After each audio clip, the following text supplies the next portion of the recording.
Nisperos gets that one. Back set to Soyud. Vertical smash. Look at that swing by Valdez. Zareno, Cobb, goes to Raagas. Michelle again. Go to Pontillas. Cobb with a good dig. Eagle crossover so far. Sometimes you just have CCS papatuloy tapusin na undefeated ang preliminary.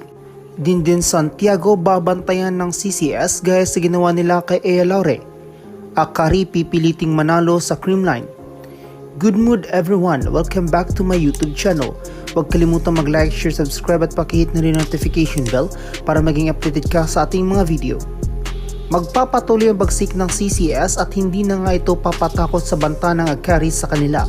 Medyo nagbago na nga ang laro ng Akari at tumaas na nga ang kanilang standings na di gaya dati ay sobrang nangungulel at nga ito. Isa sa mga target ng CCS ay ang ma-wipe out ang preliminary dahil sa kagustuhan nitong may pagpatuloy ang moral nila sa semis round. Magiging mahirap nga sa Akari makuha ng panalo sa CCS dahil babantayan niya ito ng Creamline at kilala naman natin ng CCS na hindi ito magpapatalo sa kung anumang performance ang ipinapakita sa kanila ng kanilang mga kalaban.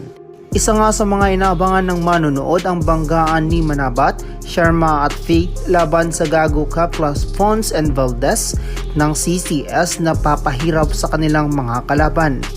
Hindi man madali sa Akari ay bibigay nila ang kanilang best sa laro at hindi nga ito papayag na mas bababa pa ang kanilang pwesto sa standings. Ito nga ang huling laban ng Akari na magiging matcha sa kanilang posisyon. Maaring matapos nila ang magandang pwesto sa conference na ito ang Power Chargers dahil ito nga ang kanilang best performance in the league. Pangungunahan nga ni Gemma Galanza, Carlos at Pons ang opensa ng koponan at siguradong mahihirapan dito ang Akari. Maaaring gawin din ng CCS ang ginawa nila sa Cherry Tigo at binantayan nito si Ea Laure na nakapagtala lamang ng 9 points at nalimitahan nito ang laro kontra sa CCS. Si Gemma Galanza nga ang nangunguna sa opensa dahil napaka-consistent nga ito simula pa ng unang game nito sa liga. Hindi man ito mahirapan dahil andyan naman si Carlos na very effective din nakapalitan ni Gumabaw. Samantala, si Denden Santiago Manabat nga lang ang consistent sa Akari at maaari pang magbago kung mababantayan ito ng CCS. Although magaling naman si Faith at Raagas, ngunit nawawalan nga ito ng laro lalo na kung malalakas ang kalaban nito.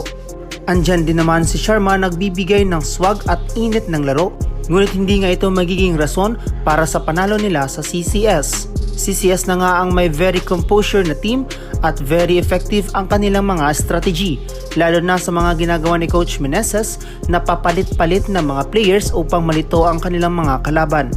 Ito nga ang big factor sa CCS na pangontra sa lahat ng mga nakakaharap nila. Hindi na nga natin ito maaantay dahil maglalaban na bukas ang Akari versus Creamline November 30, 2023 sa oras na 4 PM. Huwag kalimutang mag-like, share, subscribe at hit the notification bell para maging updated ka sa ating mga video.